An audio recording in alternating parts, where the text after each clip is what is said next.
Today I'm ranking the best World War II special operations movies ever made. Assassination missions, undercover raids, resistance fighters, the real stuff behind the war that doesn't happen on the front lines. Some are classics, some flopped at the box office, and there's a few you've probably never even heard of. Let's start at number 20. The Devil's Brigade came out just a few months after The Dirty Dozen, and yeah, it got completely overshadowed. Both movies are about taking a bunch of guys that nobody else wants, putting them through hell, and turning them into a unit for special missions. This one is actually based on the real Devil's Brigade, which ended up as the model for the Green Berets and other American special forces. But right away, you can see the big difference. The Dirty Dozen gives you characters you actually like or at least want to watch. With the Devil's Brigade, though, outside of William Holden's commander, most of the soldiers are either forgettable or just not that interesting. There's not much charisma here. Still, it's not a complete waste. It's fine as 2 hours of mindless entertainment, especially the second half, which is all action. The story is exactly what you'd expect. Can this group of outcasts pull it off? And the last 30 minutes is a big war sequence that's honestly the highlight. If you're into this kind of old-school war movie, that last half hour makes it worth checking out. At number 19, I've got another one of those men on a mission movies, but this time set on a nameless Pacific island in the Second World War. You get Michael Caine playing a salty British soldier, Cliff Robertson as the American officer, and the whole squad has to sneak behind enemy lines to take out a Japanese radar site before it can tip off the fleet. The team is dysfunctional the whole way. Bad leadership, constant bickering, and when they finally hit the radar, the commander changes the plan and everything falls apart. The rest is just trying to survive, dodging the Japanese as they make a run for it. The movie's got a cynical edge to it, and honestly, it's not hard to read it as a commentary on the Vietnam War. It was actually still going when they filmed this. There are some solid moments, especially at the end, but you can feel the limitations. The production feels small, the story is stretched a little too thin for the 2-hour runtime, and none of it rises above decent. This one is the official sequel to The Guns of Navarone, but it barely has anything to do with the original story. The setup is pretty much just an excuse to get another team together for a secret mission, this time behind enemy lines in Yugoslavia. The whole movie is just the team bouncing from one mess to another, Germans chasing them, fake allies turning on them, then there's real resistance, then they get betrayed again, and it just keeps going. Their goal is to blow up a bridge and a dam to slow down the Germans, but everything is complicated by betrayals and mistakes. There's pretty dumb stuff like tying up prisoners so badly they escape or leaving weapons lying around. Most of the time, these guys survive on dumb luck or because someone else bails them out at the last second. The final act, with the bridge and dam getting blown up, is actually pretty solid. But honestly, it doesn't make up for 2 hours of convoluted plotting and action that never quite takes off. Force 10 just isn't as fun as you want it to be. The Monuments Men is based on the true story of a special Allied unit in World War II. Their whole job was to protect art and historic sites during the war. The film wants to ask if culture is worth saving, even at great risk, since you can always rebuild a city, but you can't replace history. The cast is stacked. George Clooney leads, with Bill Murray, Matt Damon, and John Goodman all showing up. The story takes them across Europe as the Allies advance, trying to track down and protect art before the Nazis can loot or destroy it. The idea is strong, but the movie is all over the place in tone. One scene is light and breezy, the next is heavy and moralizing, the next is just broad and silly. The cast is good and keeps things watchable, but they don't have a ton to do, and the story jumps between side plots that never really add up. The film never really digs into whether risking lives for art is actually worth it, which could have made things more interesting. There are some pleasures here, mostly from the actors, but if you want the real story, you're better off digging into the actual history. This one's about a real Allied mission to stop the Nazis from getting their hands on the atomic bomb. The Nazis have a heavy water facility in Norway, and the Allies figure the best way to take it out is with the help of British-trained Norwegian resistance fighters. The start of the movie is a little rough, takes a while to set everything up. and it's kind of strange that Kirk Douglas plays Dr. Peterson, who's not only a physics expert, but also instantly turns into an action hero. Like he's skiing, shooting, and parachuting with no trouble. About halfway through, it kicks in with a fantastic silent sabotage sequence at the heavy water plant. The location shooting and cinematography really stand out here. You get long, quiet takes that build up real tension. After the raid, there's a ski chase as the commandos try to escape. When the Nazis fix up the facility, the Allies try bombing it, but that fails and risks killing a ton of civilians. So the resistance has to sink the ferry carrying the heavy water, another tense sequence. The second half is definitely better than the first, and the winter landscapes look great on screen. The film ends with a bit of a manufactured whimper in my opinion, but the mid-movie sabotage raid makes it worth checking out. Black Book is Paul Verhoeven's take on Dutch resistance during the Nazi occupation of the Netherlands. It starts strong. Rachel, a Jewish woman from a wealthy family, is flushed out of hiding, sees her family murdered, and somehow survives. She ends up connecting with the resistance and, for revenge, agrees to infiltrate the Gestapo headquarters by getting close to one of the top Nazi officers through a romance. The movie throws in a ton of twists and betrayals. Some of them work, some just pile on top of each other and get a little too convoluted for their own good. You can tell Verhoeven is having fun with the violence and the sex, which is interesting at first, but eventually feels like it's there just to shock you, not to serve the story. It's worth seeing for a few moments, especially the way it handles the ugly aftermath of the war when women accused of collaborating with Nazis were punished. But by the end, it's so busy trying to be an R-rated, unpredictable thriller that it loses track of its own story. This one is based on the true story of a Dutch guy who betrayed Jews and resistance groups in the Netherlands during the war. The movie dives into this maze of changing alliances. There's Nazis, Dutch collaborators, traitors, communists, justice committees, all trying to figure out who's on whose side, and nobody ever really knows. The guy at the center takes advantage of all the chaos to spread lies and manipulate everyone around him. Watching it, you definitely feel that frustration, never knowing what's true, who to trust, or if there even are any good guys left. Because of the budget, a lot of it is just people talking in one room after another, but it actually kind of works. By the end, you're just as worn down and lost in the web of lies as everyone else. This one is a true story of Franz, an Austrian farmer who just wants to live a simple life in a rural town. When the Germans show up and start recruiting men to fight, he refuses to join. At first, people in the town just sort of look the other way, but the pressure starts to build. He's called a coward, accused of skipping out on his duty. Eventually, the Nazis arrest him and throw him in prison for treason. It's based on what actually happened. But if you're expecting a straightforward drama, you should know this is a Terrence Malick film, so plot barely matters. If you've seen The Thin Red Line, you know what I mean, but honestly, that one's an outlier for him. Malick's style is super polarizing. Some people call it a tone poem, others just call it boring. Personally, I find his movies too slow. This thing is 3 hours, it's beautifully filmed, the message is there, but it is a slog. Maybe you'll get more out of it than I did. John Wayne's reputation is complicated, but when it comes to war movies, he's got some classics, and Back to Bataan is definitely up there. This one came out right before the end of the Pacific Campaign in World War II. The movie is about the Filipino resistance after the Battle of Bataan, led by an American commander played by Wayne doing his usual thing. It actually moves at a good pace, hour and 35 minutes, so it doesn't drag. The script is surprisingly smarter than you'd expect for something made right in the middle of the war. It plays with ideas about colonialism, nationalism, and what resistance really costs. The ending works. The guerrillas end up holding a key road that stops the Japanese from reinforcing their side against the fresh wave of American troops. It's impressive they pulled that off with everything in flux as the war was still going on. Still sits at 86% on Rotten Tomatoes, which says a lot. Not a masterpiece, but it does the job, and it does it well. At number 11, I've got a classic. The whole setup is simple. There's a huge German artillery gun, actually a set of them, stuck on a fortress island and basically blocking a key naval passage in Greece.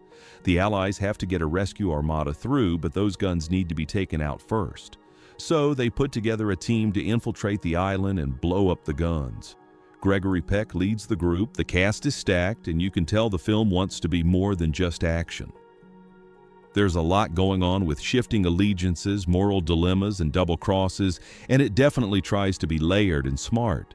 But it doesn't always pull that off, and there are stretches where things just drag. It's still a good movie, just doesn't quite live up to the reputation it's built up over the years. If you go in expecting nonstop excitement, you might end up surprised at how slow parts of it actually are. At number 10, I've got The Train. Set in 1944, the Allies are getting a foothold in France. So the Germans start loading up anything valuable, especially art, onto trains to get it out before they have to retreat. The French resistance, mostly railway workers, get wind of a huge collection of stolen art being shipped out and do whatever they can to stop it. Burt Lancaster plays the lead, heading up the resistance, and Paul Scofield is the main Nazi officer trying to keep the trains moving. The whole thing is built around actual trains. There's lots of practical effects, lots of real locations, and you can tell the filmmakers put in the work to get the details right. Performances are strong across the board, but somehow the movie never really pulled me in. It moved slow, and by the end it honestly felt about a half hour too long. I get what it's going for. Serious, grounded, and about something more than just action. For my money, though, even among train movies released that same year, I'd pick Von Ryan's Express over this one. Valkyrie is Bryan Singer's take on one of the most famous attempts to kill Hitler from the inside. Tom Cruise plays Colonel Klaus von Stauffenberg, who gets injured in North Africa and winds up back in Berlin.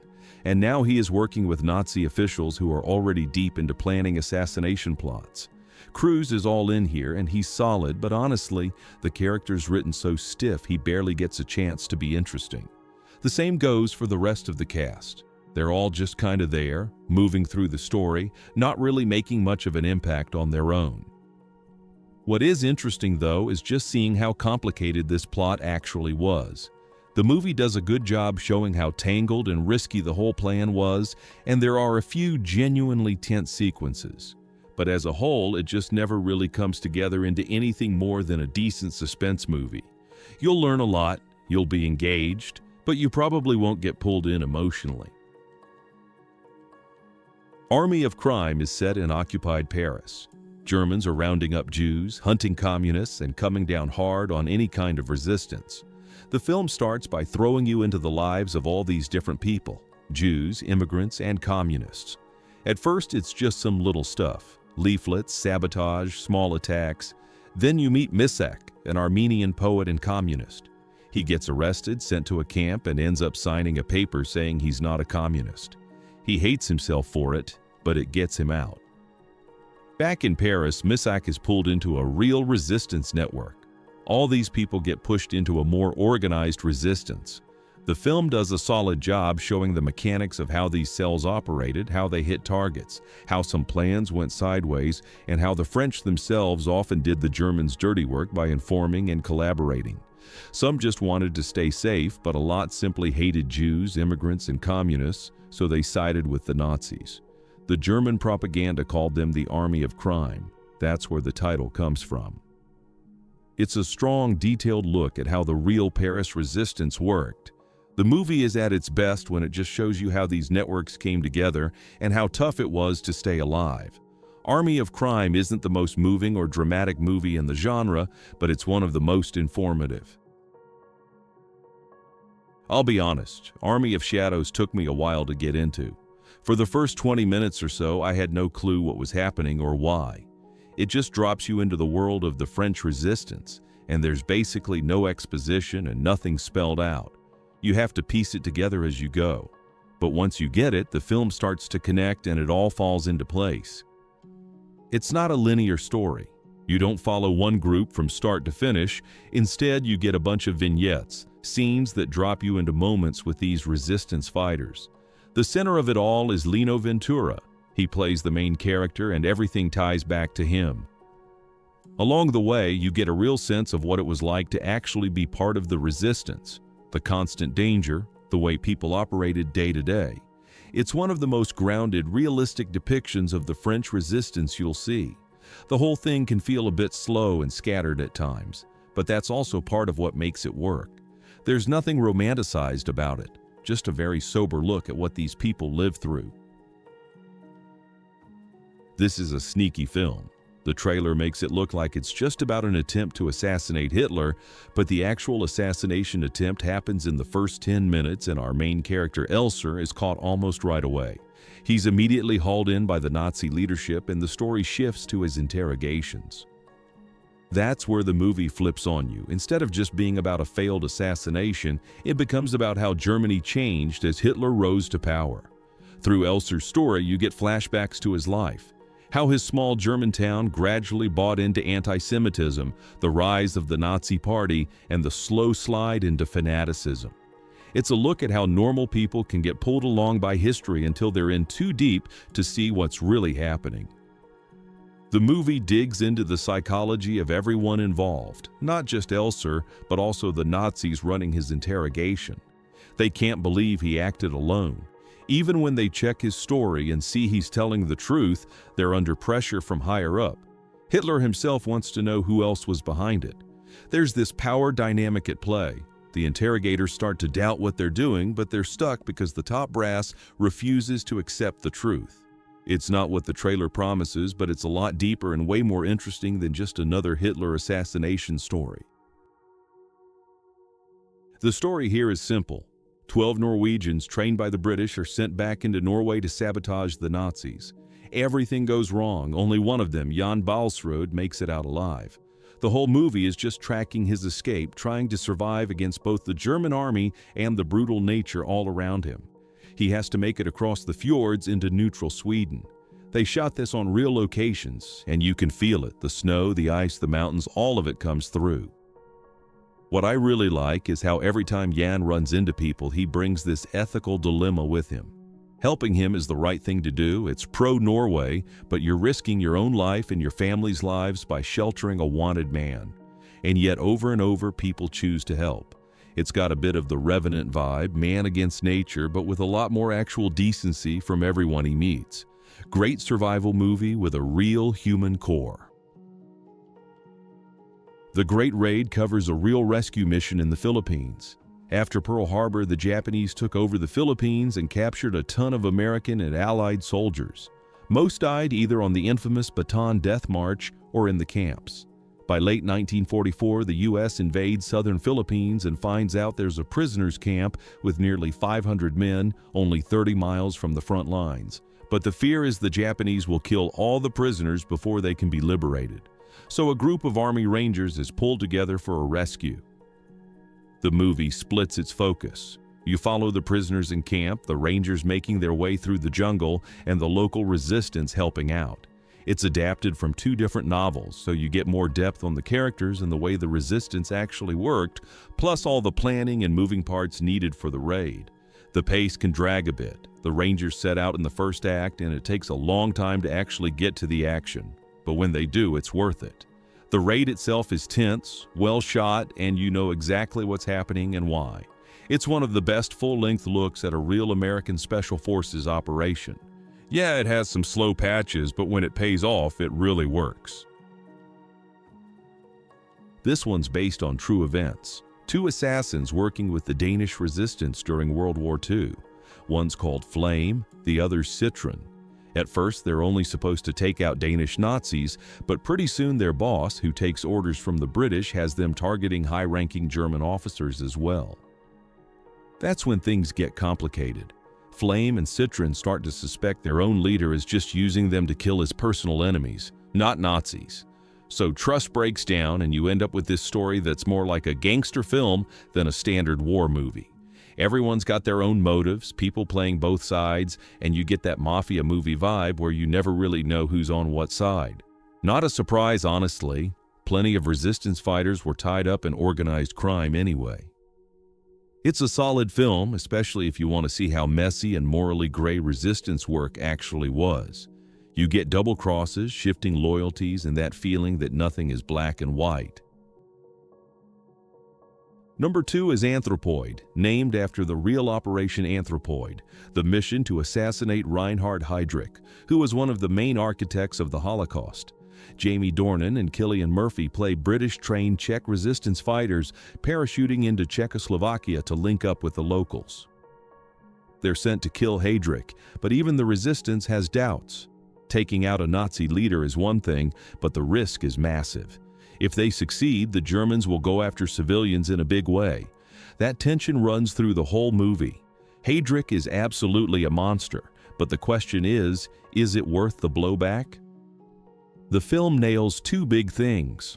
First, it really digs into that ethical dilemma. Are you willing to risk thousands of innocent lives to take out one mass murderer?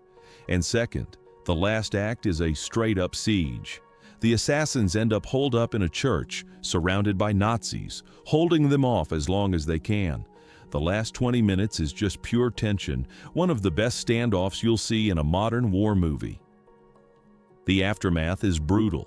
Nearly 13,000 people arrested, thousands tortured, about 5,000 killed in retaliation.